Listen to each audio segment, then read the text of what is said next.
1964 میں لاہور داخل ہوا، 11 سال کی عمر تھی۔ ہاسٹل میں رہنا اور گھر کی ساری سہولتیں راحتیں، تو میں بڑا اداس رہتا تھا۔ 1965 کی چھٹیاں ختم ہوئیں تو دل پر پتھر رکھ کے میرے ایک بڑے کزن دو، وہ بھی لاہور پڑھتے تھے، ایک میرے ساتھ ایک گورنمنٹ کالج، جا رہا ہوں اور گھر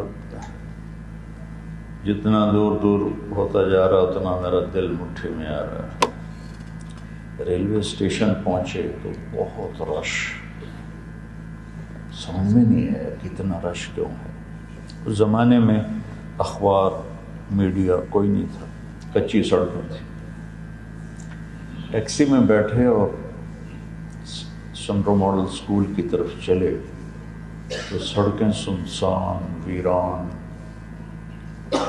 میں آگے، وہ میرے جو بڑے کزن تھے وہ آگے بیٹھے تھے، ان سے چھوٹے اور میں، ہم دونوں پیچھے بیٹھے تھے۔ تو میں نے کہا، حالانکہ میں چھوٹا تھا، میں نے کہا استاد جی کی گل ہے، ویلی ویل ہے، بندہ ہی کوئی نہیں۔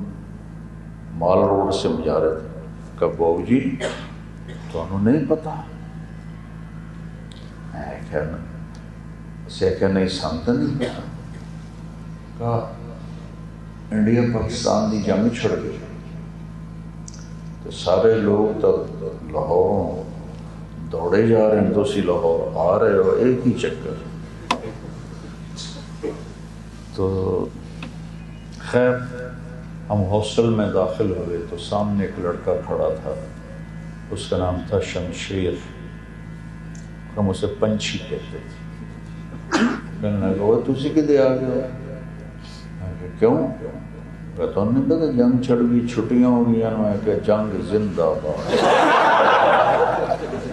اب تم بھی کہو گے کرونا زندہ باد۔ یہ ساری کہانی میں نے اس لیے سنی کہ کرونا زندہ باد، گھروں کو جا رہے ہو۔ پتہ نہیں کب ملاقات ہوگی، ابھی تو 10 جنوری تک انہوں نے اعلان کیا ہے، لیکن اب آپ جا رہے تھے۔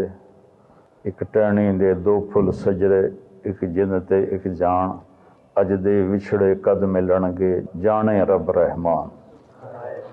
تو اللہ تمہیں عافیت سے لے جائے، عافیت سے لے آئے۔ السلام علیکم۔